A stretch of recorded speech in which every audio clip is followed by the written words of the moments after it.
ao pastor da igreja, pela confiança, aos companheiros aqui à minha retaguarda. Quero deixar um abraço a todos do meu pastor José Ribamar, do nosso pastor presidente Assis, para toda a igreja. Salmos 1. Bem-aventurado o varão que não anda segundo o conselho dos ímpios, nem se detém no caminho dos pecadores, nem se assenta na roda dos escarnecedores.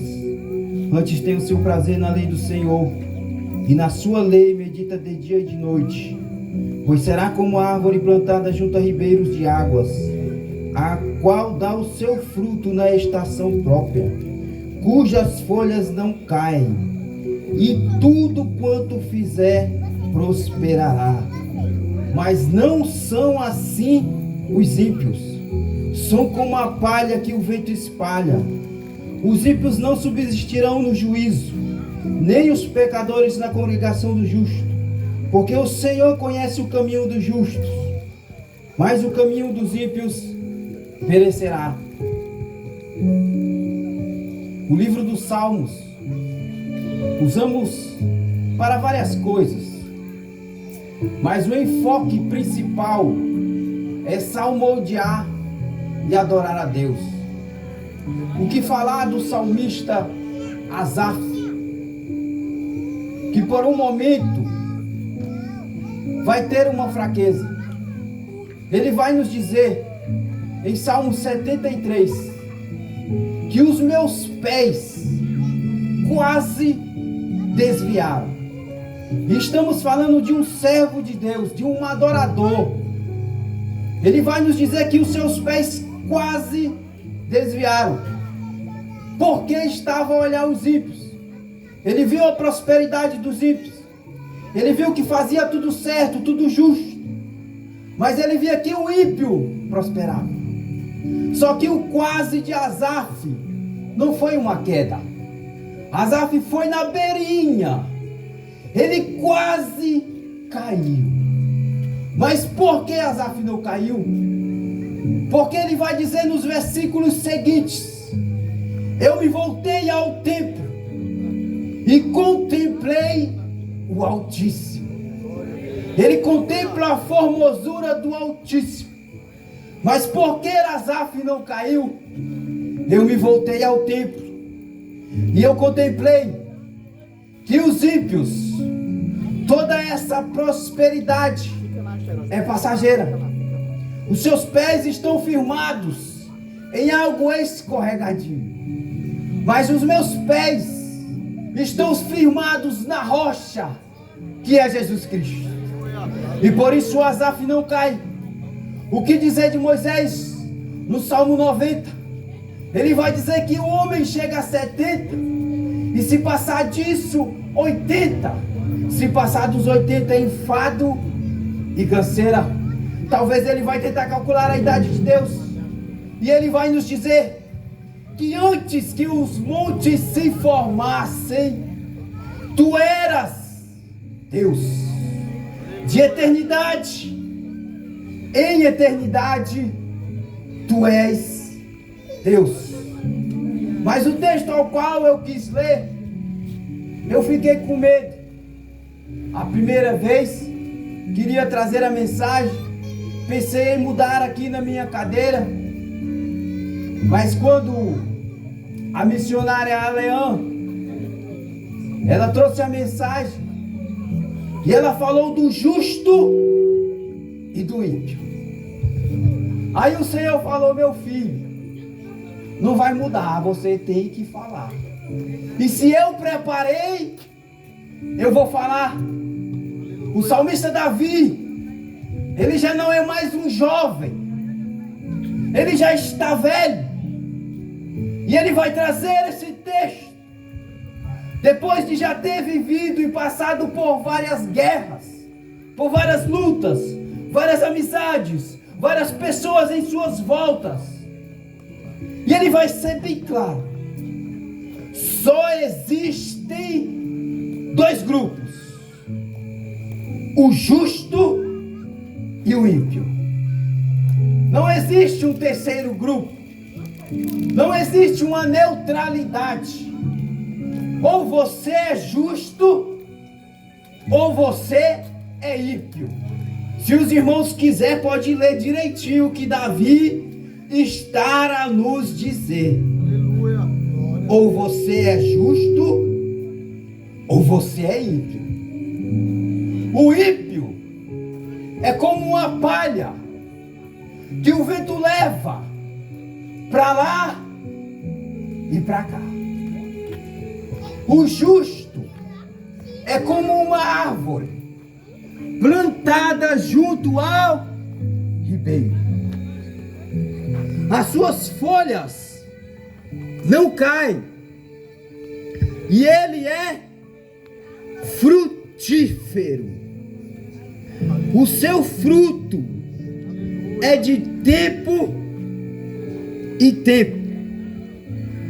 Mas pode uma árvore belíssima e frondosa virar uma palha? Sim, é claro. Quem aqui não conhece alguém que já foi uma árvore muito bela dentro da casa do nosso Deus, cheia de folhas, plantada junto aos ribeiros? Essa árvore dava frutos.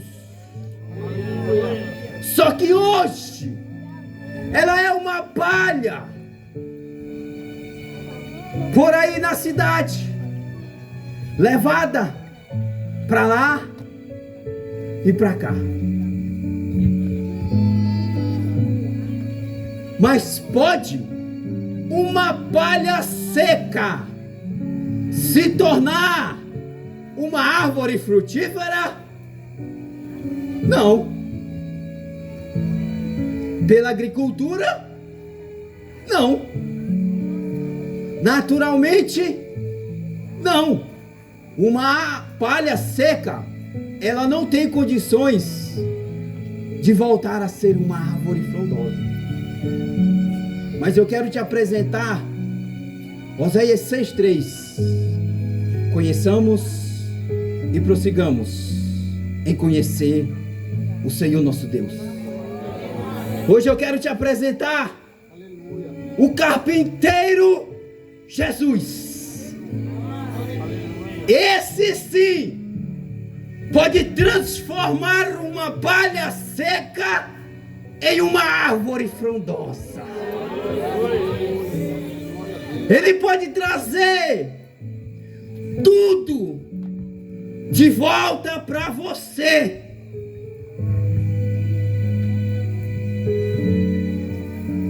O carpinteiro Jesus. Pela lógica humana, não tem mais jeito. Pela agricultura, não serve mais. Está seco, queima, joga fora. Mas o carpinteiro Jesus não. Coloca ele aqui na minha mão, que eu tenho mais uma oportunidade para ele. Mas como fazer uma palha seca se tornar uma árvore frondosa?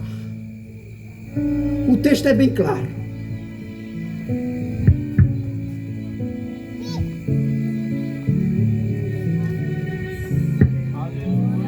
Bem-aventurado o varão que não anda. O não ainda serve para os cristãos hoje em dia. Eu não vou, eu não posso, não me cabe, não agrada ao Senhor. Isso irá exaltar o nome do Senhor, mas porque o não para o cristão está esquecido, muitas árvores têm se tornado palha. Bem-aventurado o varão que não anda. Esse homem está andando. Bem-aventurado o homem que não se detém. Ele estava andando e ele parou. Bem-aventurado o homem que não se assenta. 3 verbos: andar, parar e sentar. Os irmãos entenderam que esse ser humano, ele apenas regrediu, ele não avançou. Ele estava andando, ele parou e ele sentou. E o objetivo de Satanás é fazer com que paremos, que diminuamos a velocidade. Mas mais uma vez eu quero te apresentar aquele carpinteiro que pode acelerar novamente. O carpinteiro que pode levantar, ressuscitar e restaurar. Ninguém que se encontrou com o mestre, que estava sentado, ficou na mesma situação. João capítulo 5 no versículo 8. Um paralítico há 38 anos. Ele se encontra com o mestre. E o que o mestre vai dizer? Levanta daí. Levanta e anda. Levanta e anda. Lucas, no seu capítulo 5, versículo 24. O mestre está a ensinar. Não tinha mais espaço na casa. E eles colocam o paralítico pelo telhado. E o mestre, mais uma vez, está diante de alguém que está parado. E o mestre vai dizer: levanta e anda. Levanta e anda. Lucas 7, no seu versículo 14. O mestre está diante de um cortejo fúnebre. A viúva está a levar o seu filho para ser enterrado, sem esperança nenhuma. O mestre se compadece. Ele chega naquela mulher e fala para aquele jovem: jovem, levanta. Aleluia. E o jovem levantou e andou. Marcos, no seu versículo 5, no capítulo 5, do versículo 41, o mestre vai de encontro à filha de um oficial. Ela está morta. O mestre a toca pela mão e diz: Talita, come, levanta e anda. Eu quero te dizer essa noite que ninguém, irmãos, aquele que tem um encontro com o carpinteiro, ele jamais ficará parado. Ele jamais continuará sendo uma palha seca. Uma vez, Nelson Mandela disse que ninguém nasce odiando. Que o ser humano, ele aprende a odiar, mas ele também aprende a amar. E de fato, Nelson Mandela em partes está certo, mas nós temos um problema aqui, irmãos. Que uma pessoa, para amar a outra, é muito fácil eu amar uma pessoa que me dá um carro, uma pessoa que me dá 5.000, uma pessoa que perdoa uma dívida minha, uma pessoa que me ajuda no momento mais difícil. É fácil amar uma pessoa dessa, sim ou não? Sim, é muito fácil. Mas esse carpinteiro, ele nos amou incondicionalmente. Quando eu falo para minha esposa, para minha namorada, eu te amo, de fato, então me prova. E eu tenho que provar que a amo. Mas Cristo, muito antes que eu e você viéssemos a nascer, Ele nos amou. Então me prove que Ele me amou antes que eu nasci. Abra sua Bíblia João capítulo 3, versículo 16. Porque Deus amou o mundo. A palavra mundo, irmãos, não é o sistema, não é a politicagem, não são as plantas, as casas. A palavra mundo são as pessoas. Porque Deus amou as pessoas de tal maneira, aleluia, que deu o seu Filho único, unigênito, para que todo aquele que nele crê não pereça, mas tenha a vida eterna. Muito antes que eu e você nascesse, o Messias, ele já provou o seu amor na cruz, por mim e por você. E eu fiz esse arrudeio todo aqui, simplesmente para te dizer que Jesus te ama. Só para isso.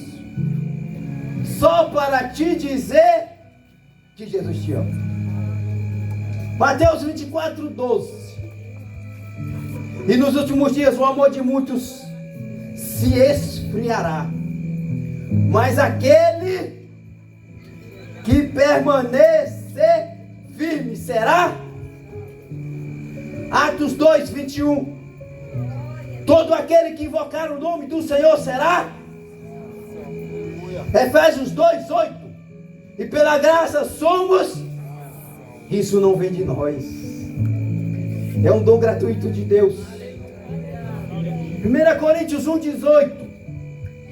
E a palavra de cruz é loucura para os que perecem, mas para nós que somos, vamos igreja, para nós que somos,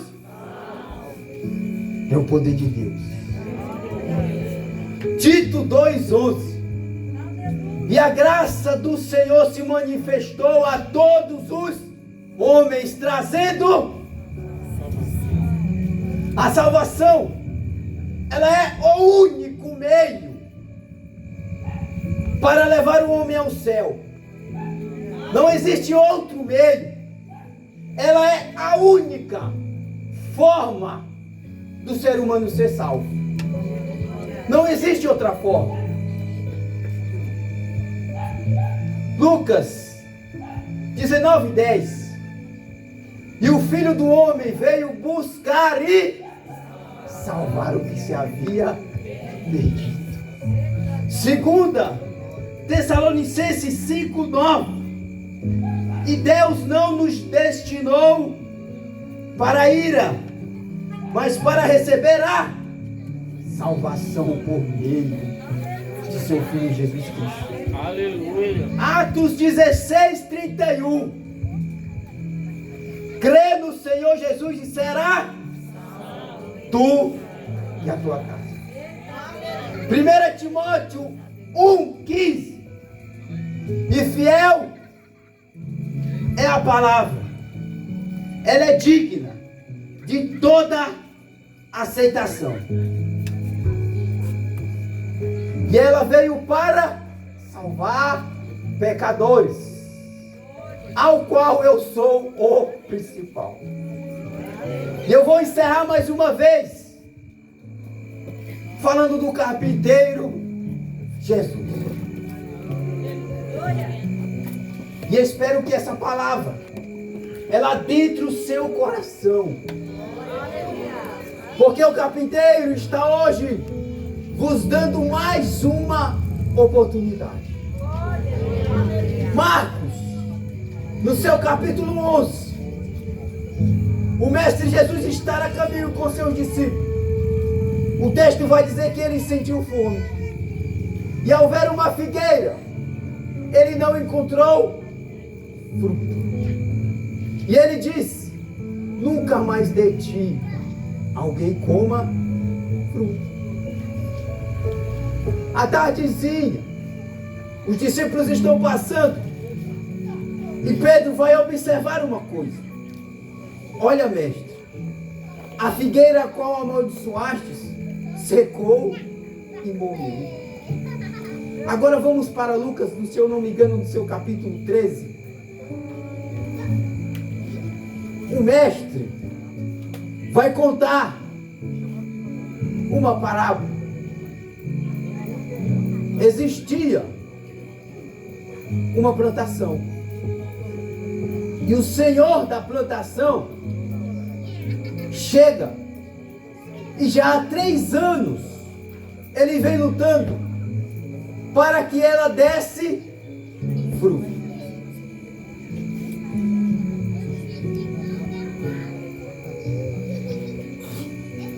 E ele vai dizer ao vinheiro: corta ela. Corta, porque eu vou plantar outra coisa. Mas diferentemente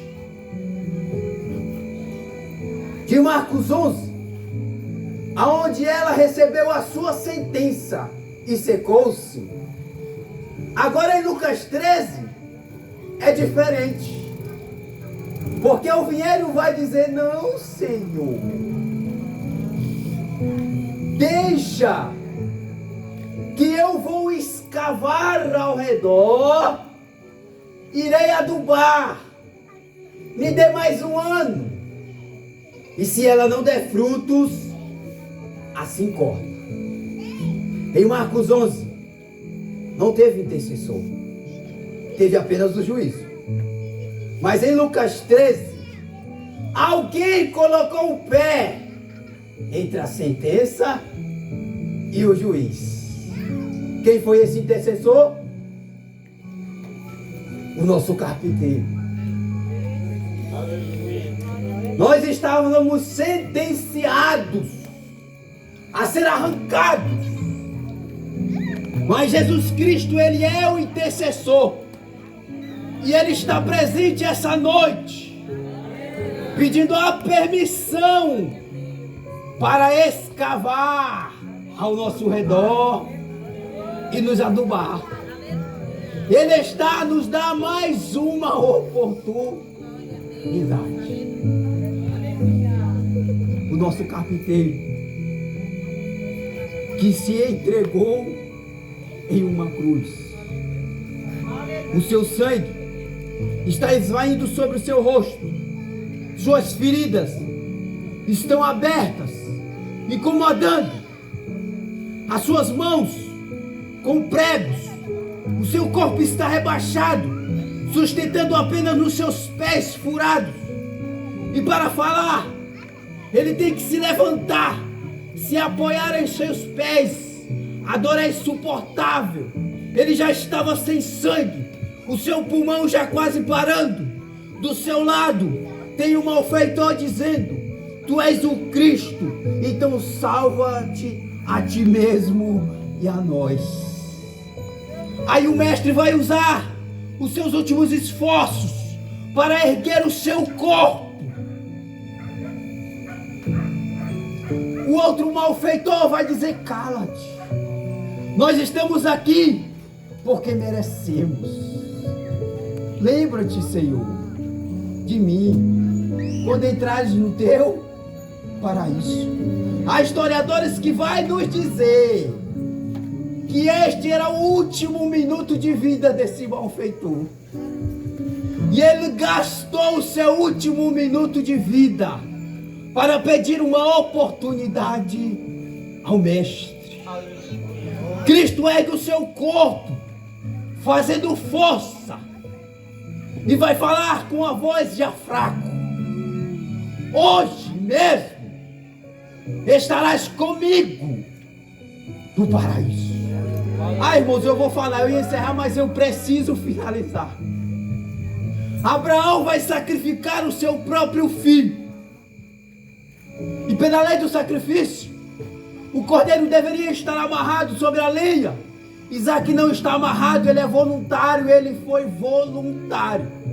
Abraão está a medir o seu filho para o cortar. Quando ele levanta o cutelo, se a voz do Senhor não bradasse, Abraão, Abraão, não toques no menino. Naquela noite, o menino não morreu, mas na cruz, naquela noite uma voz bradou de cima para baixo: não toque no menino. Mas na cruz do Calvário, uma voz bradou de baixo para cima: Pai, está consumado. Foi por mim e foi por você. Se Satanás hoje quiser vir nos acusar, sabe aonde ele tem que ir? Na cruz. Porque lá estão os nossos pecados. E lá não tem acusação nenhuma. Porque foi comprada. Foi pago pelo carpinteiro. E eu te apresento hoje. Não tem pecado seu. Não tem erro seu que não possa ser perdoado. Será se o Messias ainda pode me aceitar? Ele pode sim.